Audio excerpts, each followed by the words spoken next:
Hey there, everybody. This is Jeff Evely, Ops Sergeant Major for Veterans for Freedom. I just wanted to do a quick video here to respond to one of the articles that came out yesterday. This one's from the Globe and Mail. I had a little trouble getting it off of the internet site, so I just did some screenshots from my mobile to get this done. So bear with me, but yeah, the mainstream press, of course, is coming out in full force and doing everything they can to smear this movement and James Topp as some kind of right-wing extremist movement. So let's take a little time to dive into it here. Okay.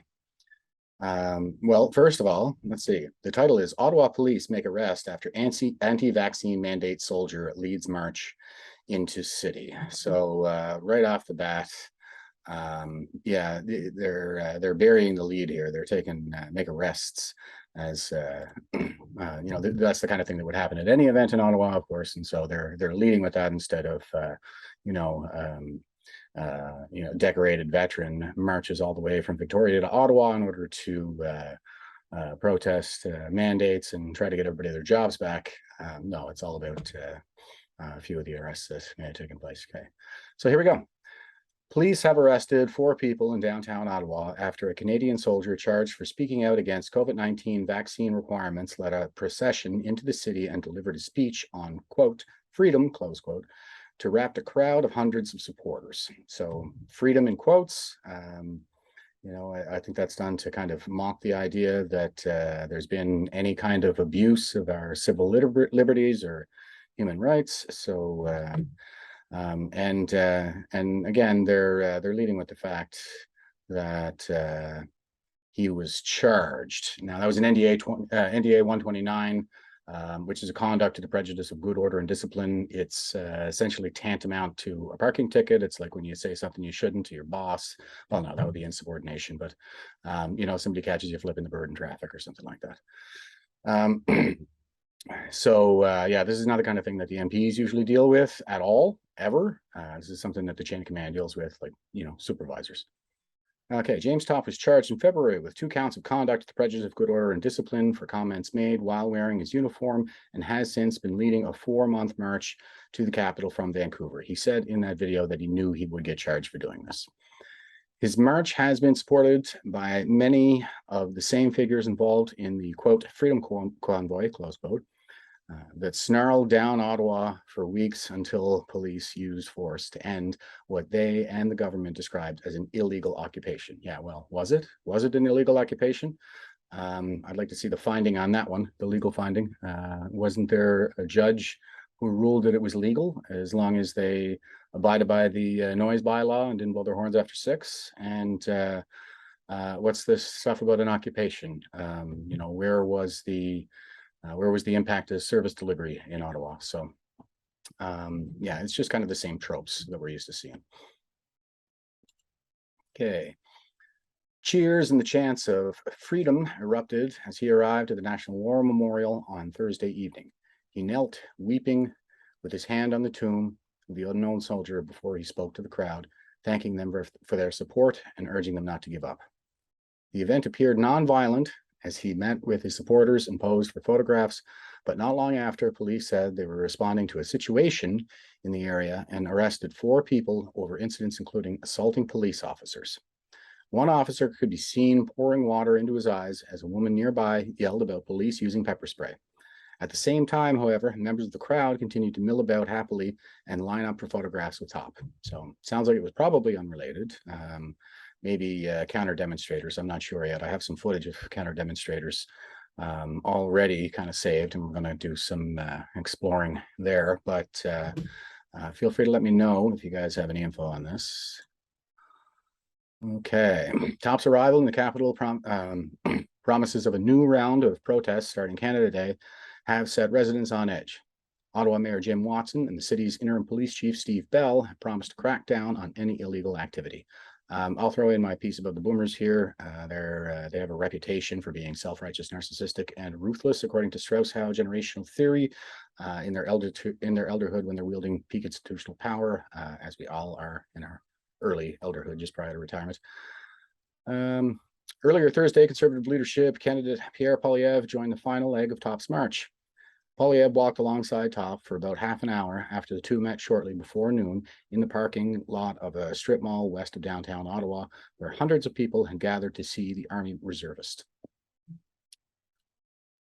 Video of the meeting shows Polyev expressing his opposition to vaccine mandates and citing to Topp a famous quote by then Prime Minister John Diefenbaker about a free Canadian when he signed the Canadian Bill of Rights in 1960.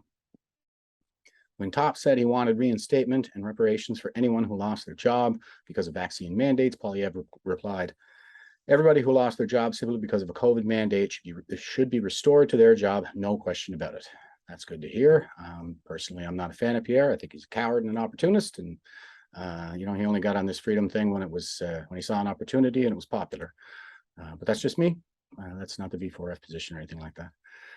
Polyev's appearance with Topp comes as he presumed conservative leadership frontrunner has been accused of unabashedly cozying up to anti-vaccine protesters and other groups associated with the Freedom Convoy. So they switched anti-vaccine mandate to anti-vaccine protesters here. I'd happily show anybody my vaccination booklet from the service, and I challenge any of you folks out there saying we're anti-vaccine to show me yours, and we'll see who has more. Tamara Lich, a leader of the convoy that gridlocked Ottawa in February, briefly appeared in court on Thursday after allegedly breaching one of her bail conditions. Okay, I'll throw in there that emergency lanes were open the entire time, and I didn't see anything down there that was anything beyond what I would expect for a normal kind of Canada 150 or whatever. Lich faces multiple charges, including mischief and obstructing police, will remain in custody until her bail hearing on Tuesday. So that's a political move to take her out of commission during this period around Canada Day, when they're expecting more protests and more activity of that kind. And I think it's, I had somebody on the podcast there earlier this week, had a clip where the Tamara Lich's lawyer was talking about what a provocative move it was to bring her to Ottawa and have her locked up in the jail there while everybody's downtown. So yeah, the feeling that I'm getting here is that they're deliberately trying to provoke people. So they're trying to get us angry. They're trying to get us in an emotionally agitated state where we can be provoked to violence. And the trick here, guys, is stay frosty, stay cool. Just be aware of that, okay? They're looking for the emotional response and they want a violent response so they can come after all of us. Okay. Okay, many marchers declined to be interviewed, saying they did not trust that their words would not be twisted. Well, that should come as no surprise, guys, because that's kind of your business that you're in. But Ottawa resident Richard Gervais, who was among the hundreds of people marching along the Rideau Canal down to downtown Ottawa, called Topp an inspiration to us all. Quote, "Here he is, the most peaceful, the nicest, the most decent human being you could possibly ever want to meet, and he's walking across Canada to make a point," he added. Gervais said his adult son was one of the hundreds of federal public servants forced to take leave without pay because he refused to get vaccinated. While the requirement has since been suspended, quote, "We never know when they're going to come back," said Gervais. And we know that it could come back in the flimsiest of excuses. He went on to accuse the World Economic Forum of trying to take away Canada's sovereignty while questioning the severity of COVID-19 and the efficacy of vaccines. All of these claims have figured prominently in the discourse surrounding the, quote, Freedom Convoy, close quotes. Topp has said he has no plans to lead an occupation of the capital and invited Ottawa police to work with him to facilitate his march through the city. However, an organizer for the group, calling itself Veterans for Freedom, said in a recent video posted to YouTube that it plans to set up a semi-permanent camp east of Ottawa called Camp Eagle and hold events in the city all summer. So they started out talking about an occupation there. Again, that's a bit of a misnomer based on what I observed in Ottawa myself. So that's just kind of the trope that they're using right now. And they say that in the previous paragraph, and down below, they're talking about a camp that we're setting up 40 minutes east of Ottawa called Camp Eagle. I'm going there today myself. It's Canada Day today, so they wouldn't allow us to have our Canada Day picnic in the city. We had scheduled to have it at Strathcona Park, trying to stay away from the hill, and apparently that had to be canceled because we're not allowed to have it there either. So the good news is we're not letting that stop us from doing anything. And you know what? Maybe we'll even have some fireworks and whatnot. So I'll be out there. I'll try to get some live streaming and stuff going. Internet was a little bit spotty the last time I was out there. So hopefully everything's good to go now. But yeah, I'm actually really happy that we're doing it out there because I'm banned from Ottawa according to my bail conditions, at least until I get this sorted out. So I'm really happy that I can go celebrate Canada Day with my brothers after all. Okay, so what I'm saying here is we have this one paragraph, and it's talking about okay, this isn't going to be another occupation, and then they say, however, these guys have a camp 40 minutes west of or 40 minutes east of the city. So they're trying to make it sound like we're gearing up for another occupation or something like that. So this is clearly just kind of fear mongering. While police have since managed to prevent similar protests from taking over the city, stopping planned demonstrations from getting out of hand during Canada Day is likely to be complicated by the presence of thousands of people celebrating the holiday. Well, I don't know how much celebration is going on. I heard a couple of reports that they weren't even letting people onto the hill if they had flags. There are checkpoints that you have to go through, and they don't like you if you're carrying flags. The charges against Topp relate to 2 videos posted online in the winter in which the Army reservist appears in uniform criticizing vaccine requirements for military personnel and other federal employees. Canadian Armed Forces members are severely restricted in the comments they can make while in uniform, particularly when it comes to criticizing government policies, in large part to protect the military from any perception of politicization. Well, it's too late for that, whether you perceive it to be or not. They're already going communist. I saw it myself. I was there for the training sessions on the critical race theory, and they had the microaggressions and all the white guilt and the like, and there were nothing but a bunch of senior people gaslighting the younger generations for all the stuff that the older generations pulled off back in the late 80s, early 90s there. So it's pretty terrible what they're doing to that military and what they have been doing to it for quite a while now. It's highly politicized. There's nothing but fourth wave feminism in their soft skills courses and stuff like this. So and they just purge the ranks of all the potential dissidents, just like Stalin did with the vaccine mandate. So there's a kind of cultural homogeneity and ideological homogeneity that I think is resulting from all of that. And we're in some pretty dicey territory. So anyway, I digress. His lawyer has urged such restrictions. His lawyer has urged such restrictions should not apply to policies that affect armed forces members personally. Prime Minister Justin Trudeau on Thursday said police are taking their responsibility to keep people safe during Canada's celebrations, quote, very seriously. While Ontario Premier Doug Ford called on those attending the protest in Ottawa to respect the law.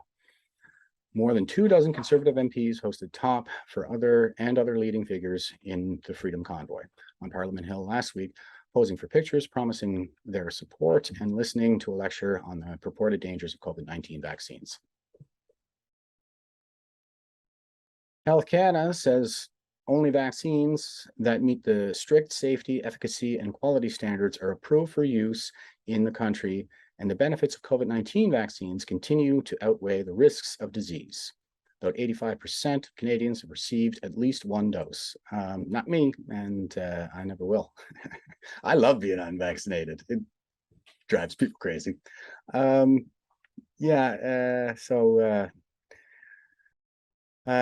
yeah, I think I might be flogging a dead horse here, but meet strict safety, efficacy, quality standards and are approved for use in the country. So are they approved for regular use? Because it was only emergency use previously.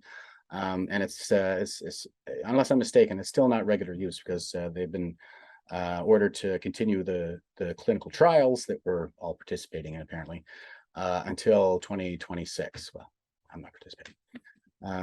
Topp told the MPs that he was marching in part to get all vaccine mandates repealed, as well as to demand the reinstatement of anyone who lost their job because of such a requirement and compensation for wages lost. I happen to think that's entirely reasonable. At the same time, he and others raised the specter of civil war in describing the state of our country,